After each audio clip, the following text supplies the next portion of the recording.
galerinha do YouTube que assiste o meu canal, tudo bem com vocês? Eu espero que sim. Gente, hoje eu tô aqui pra falar um pouco sobre a palavra de Deus, porque eu fiz uma enquete lá no meu Instagram e vocês disseram que seria muito legal se eu trouxesse um vídeo falando da palavra e tal. Então, se você ainda não me segue no Instagram, vai lá pra você poder meter a colher também nas coisas que vai vir aqui no canal e pra você me dar dicas. Ai, Melanie, coloca isso, coloca aquilo no teu canal que a sua dica vai ser acatada, tá bom? Então, hoje eu quero falar um pouco sobre as consequências da desobediência a Deus. Vamos ler aqui comigo em Josué, capítulo 7, versículo 11. O povo de Israel pecou. Eles quebraram a aliança que haviam feito comigo, a aliança que eu mandei que guardassem.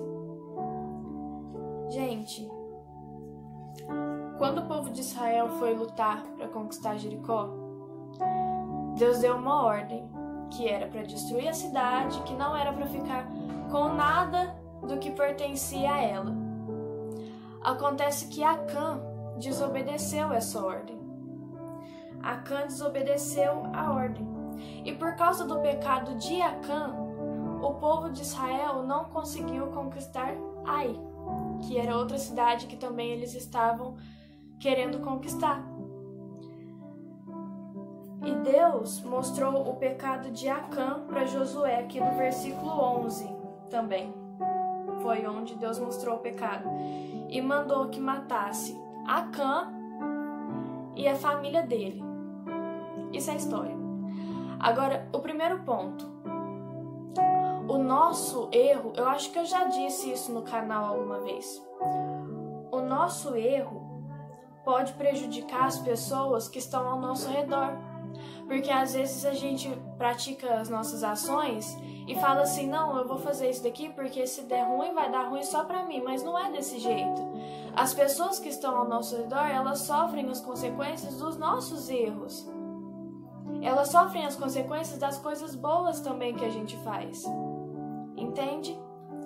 Então, a gente precisa pensar muito na hora de fazer as coisas, porque a gente sempre precisa ter consciência de que tudo aquilo que a gente faz não altera só o nosso destino, mas altera também o destino das pessoas que estão conosco, das pessoas que nós amamos, das pessoas queridas, da nossa família. Certo? Segundo ponto. Acã cometeu uma falha que o povo não tinha visto. E ele pensou, tá tudo certo. Só que ele esqueceu, gente, que nada foge dos olhos de Deus. Tá escrito lá em Hebreus, abra sua Bíblia comigo se você quiser. Tá escrito lá em Hebreus, capítulo 4, versículo 13. Hebreus, capítulo 4 e versículo 13. Não há nada que se possa esconder de Deus. Em toda a criação, tudo está descoberto e aberto diante dos seus olhos, e é a Ele que todos nós teremos de prestar contas. Isso é muito forte, porque às vezes a gente faz alguma coisa e tenta esconder das pessoas que estão à nossa volta. Como se essas pessoas fossem capazes de nos castigar. E a gente esquece que o maior castigo, as piores consequências, vem daquele que a gente não pode esconder nada.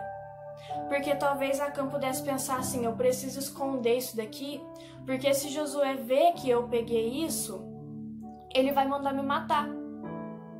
Só que ele esquece que quem tinha dado a ordem para não pegar as coisas da cidade não era Josué, era Deus. E se Deus tinha dado a ordem para não pegar, e Deus é o Deus que tudo vê, como ele poderia passar impune disso? Entende? Então ele cometeu. Então, assim, a gente não pode esconder as coisas dos olhos de Deus. A gente pode esconder as coisas dos outros, mas de Deus nunca. Terceiro ponto. A cobiça pelas coisas terrenas fez com que Acã caísse. Tá escrito lá em no capítulo 7 também, depois aparece ele confessando. Capítulo 7 de Josué. Vamos voltar lá comigo. Tá aqui, ó. Versículo 21, a parte B. Fiquei com tanta vontade de ter aquelas coisas que guardei para mim. Então, estão escondidas, enterradas na minha barraca e a prata está por baixo. Fiquei com tanta vontade de ter que eu guardei as coisas para mim. Às vezes a gente cobiça tanto essas coisas aqui da terra, essas riquezas, que a gente passa por cima das ordens de Deus, que a gente esquece que nós podemos prejudicar as pessoas que estão à nossa volta. A gente passa por cima de tudo, passa dos limites para conseguir aquilo que nós cobiçamos. Aquilo que só nós cobiçamos. Entende? Ele fez um exército perder uma batalha, porque o exército perdeu a batalha por causa do pecado. Ele fez com que a família dele toda morresse, porque no final do capítulo vai falar sobre isso. Por causa da cobiça do coração dele. A que ponto a cobiça do nosso coração pode nos levar? A cobiça das coisas terrenas, eu não estou falando só de riqueza. A que ponto a cobiça do coração de Davi de ter a mulher de Urias levou ele? Ele colocou o homem na linha de frente do exército para que ele morresse, para que Davi pudesse ficar com Batseba, que era a esposa dele. Ele conseguiu, mas e aí? Deus não deixou ele sair impune, porque tudo que nós fazemos tem uma consequência. Ele desobedeceu a Deus, ele cobiçou a mulher do próximo dele. Entende? A cobiça do coração dele, o nosso orgulho, faz com que nós pequemos contra Deus, faz com que as pessoas que estão conosco sofram. Entende? Então, está escrito lá em Mateus 6:33. Mateus 6:33. Portanto, ponham em primeiro lugar na sua vida o reino de Deus e aquilo que Deus quer, e Ele lhe dará todas essas coisas. O nosso Deus é o dono do ouro e da prata. Acã precisava mesmo ter pego aquilo e escondido na barraca dele? Não precisava.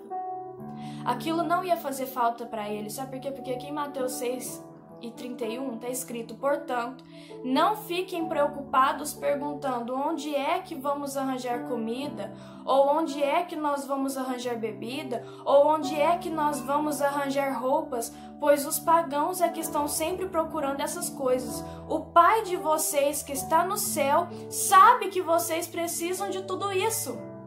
Em outra parte da Bíblia que eu não me lembro, tá aqui no capítulo 7. Isso mesmo.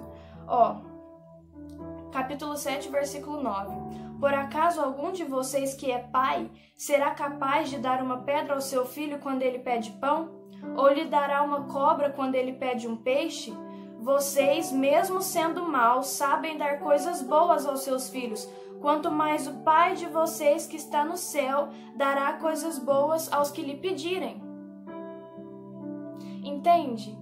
Entende que Deus não está com os olhos fechados para que não veja o teu sofrimento.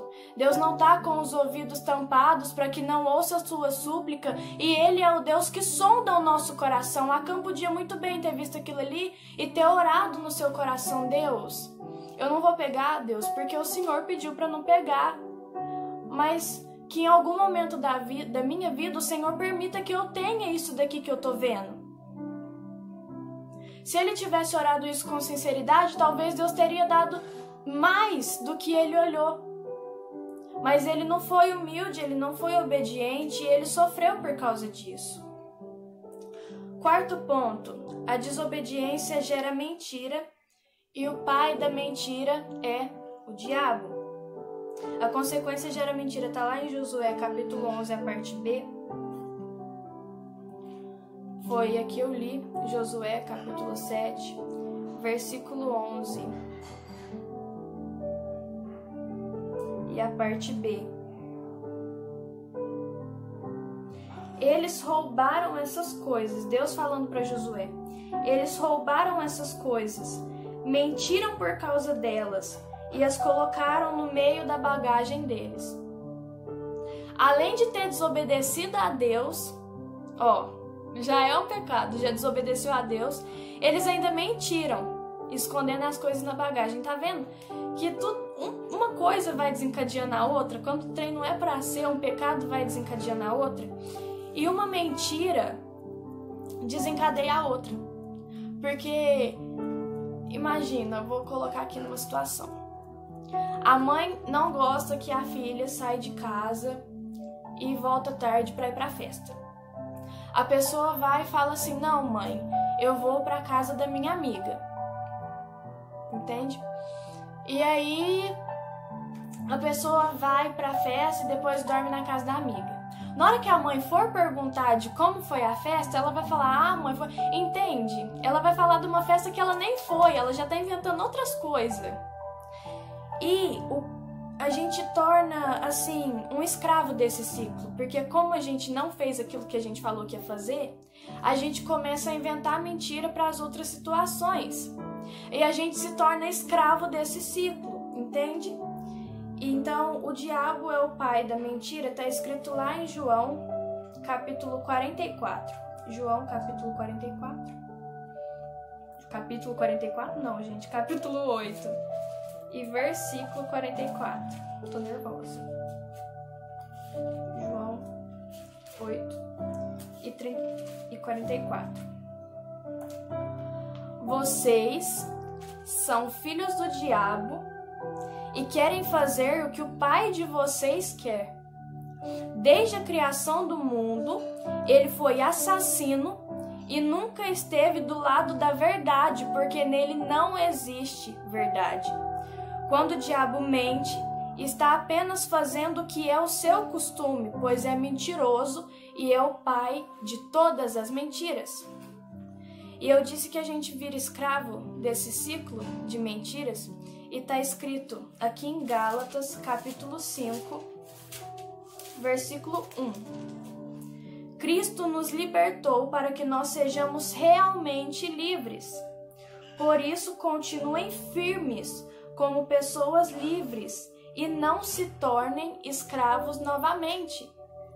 Às vezes a gente pensa que ser escravo do pecado é só uma pessoa, ela é escrava do pecado porque ela tá viciada. Mas uma pessoa que é viciada na mentira, que tudo que ela faz na vida dela tá baseada na mentira, ela também não é escrava da mentira? Se Cristo morreu para nos libertar, por que nós aceitamos viver como escravo? Não faz sentido, entende? Se a gente não abrir a nossa mente para assim obedecer a Deus, não adianta, porque a gente vai continuar sendo escravo, entende? A gente não dá o valor devido ao sofrimento que Jesus teve. O que adiantou Jesus ir lá pôr uma coroa de espinho na cabeça? O que adiantou a humilhação do meu Deus, entende? É o meu Deus, é o meu Pai que estava pregado numa cruz, sendo humilhado. Entende? Com sede, eles dando vinagre. Era o meu Pai que estava carregando aquela cruz pesada no meu lugar. Nós não teríamos suportado tudo que Jesus suportou. Ele suportou em nosso lugar, entende? Nós precisamos dar valor a tudo o que Jesus fez por nós. Melody, mas eu não tenho motivo para agradecer. A graça está sobre você. A palavra de Deus diz: a minha graça te basta. E só de você ter a graça, o direito à salvação, o direito de levantar todos os dias e ter uma nova chance de fazer tudo diferente, será que isso não é um motivo suficiente para você agradecer? É um motivo suficiente para agradecer. Levantou, acha que não tem nada para agradecer, olha para o céu e fala assim: Jesus, muito obrigada. Porque hoje o dia não tá como eu queria, mas o Senhor me deu fôlego de vida para eu agir de forma diferente de ontem. E hoje eu posso conseguir o êxito que eu não consegui ontem. Entende? Levanta e agradece a Deus. Jesus, muito obrigada, Pai, porque o Senhor despiu de toda a sua glória e morreu no meu lugar. O Senhor, Jesus não precisava ter passado por tudo aquilo. Mas a misericórdia dele, o amor dele, a paz dele, que excede todo entendimento, agora está sobre nós, pelo sacrifício dele. Entende? Se Acã tivesse resistido à tentação, ele teria sido vitorioso um capítulo depois da sua destruição. Capítulo 8 de Josué, versículo 2. A destruição de Ai, que fala no capítulo. Lembra que eles tinham perdido a guerra, a batalha contra Ai, por causa do pecado de Acã? Josué foi lá então e se livrou da família de Acã e de Acã por ordem de Deus. E no capítulo 8, versículo 2, Deus dá a ordem para Josué: vocês vão fazer com essa cidade o que fizeram com Jericó, mas dessa vez todos os objetos e o gado vão ficar para vocês. Entende que às vezes a gente tenta dar um jeitinho com a nossa mão, a gente tenta ir lá e meter o bedelho nas coisas que Deus está fazendo, e a gente provoca a própria destruição, sendo que faltava isso daqui para a gente conseguir a nossa vitória de forma digna. Confia em Deus. Entende? Confia em Deus. Deus quer que você segura a mão dele assim, ó, de olho fechado e fala: Deus, eu confio no Senhor.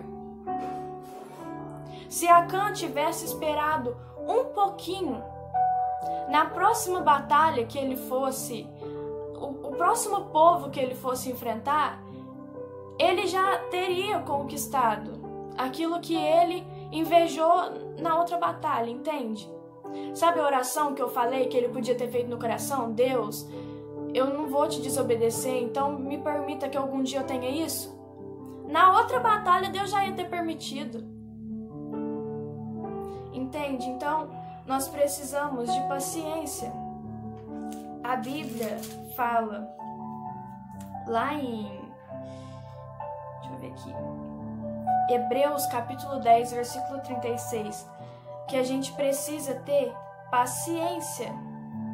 Paciência, nós não precisamos dar um jeitinho com a nossa mão, porque a gente acha que aquela oportunidade ali eu nunca mais vou ter. Então eu vou agarrar essa oportunidade, mesmo que Deus tenha falado que não é a vontade dele, porque essa oportunidade aqui, ó, ótima. Aí a oportunidade vai lá e te mata. É isso que acontece quando a gente desobedece a Deus, porque Deus sabe o que é melhor pra gente. E aqui, pro antepenúltimo, nós sofremos tentações porque a nossa fé precisa ser provada. Então, Acã estava ali sofrendo aquela tentação. Se ele tivesse resistido à tentação, a fé dele seria provada e aprovada. Aqui em 1 Pedro, capítulo 1, do versículo 6 e 7, está escrito: alegrem-se por isso, se bem que agora é possível que vocês fiquem tristes por algum tempo, por causa dos muitos tipos de provações que vocês estão sofrendo. Então Pedro reconhece que nós estamos passando provações, que nós estamos passando tentações. Mas o versículo 7 fala: essas provações são para mostrar que a fé que vocês têm é verdadeira. Pois até o ouro que pode ser destruído é provado pelo fogo. Da mesma maneira, a fé que vocês têm vale muito mais que o ouro. Precisa ser provada para que continue firme, e assim vocês receberão a provação, glória e honra no dia em que Jesus Cristo for revelado. Então, a nossa fé é provada para que nas tempestades ela continue firme, para que nós permaneçamos inabaláveis. Porque é isso que Deus quer de nós. Ele espera que nós confiemos nele até que a nossa fé seja inabalável, entende? Ele quer que o nosso amor por Ele não esteja condicionado às coisas que acontecem conosco, entende? Ele espera que a nossa obediência a Ele não esteja condicionada às tentações, porque o amor e a obediência que Acã tinha por Deus estava condicionada a isso. Ele viu lá um ouro, uma prata e já foi lá e desobedeceu a Deus, entende? Para ele, tanto faz. E Deus não espera que nós sejamos assim. E para terminar, em Tiago capítulo 4, versículo 7, fala: resisti o inimigo e ele fugirá de vós. Então, assim, eu acho que sempre que... Acho não, né? Eu tenho certeza. Sempre que o inimigo vem querendo colocar coisas ruins na nossa cabeça, querendo nos convencer de que aquilo ali é a melhor coisa do mundo, a gente precisa resistir. Bem, eu quero orar por você. Senhor, meu Deus, muito obrigada, Pai, por tudo que o Senhor tem feito. Obrigada, Pai, pelo teu sacrifício naquela cruz. Pai, abençoa agora a vida de cada pessoa, Deus, que assistiu esse vídeo. Que a tua paz, meu Deus, possa entrar no coração dela agora e que ela não se preocupe, Pai, com mais nada. Que ela tenha fé, que ela tenha certeza de que todos os nossos dias estão contados e todos eles estão nas suas mãos. E o Senhor sabe, Pai, o que é melhor pra gente. Que a tua palavra possa penetrar no nosso coração, Deus, em nome de Jesus. E que a tua presença, Pai, possa nos seguir por onde quer que nós formos. Que nós possamos abrir os nossos olhos, Pai, para o teu amor. E que nós possamos entender o quanto nós somos amados por ti. Em nome de Jesus, eu te agradeço por tudo. Amém. É isso, então. Esse foi o vídeo de hoje. Um beijo. Se você gostou, compartilha. Não esquece de se inscrever no canal. E é isso. Tchau!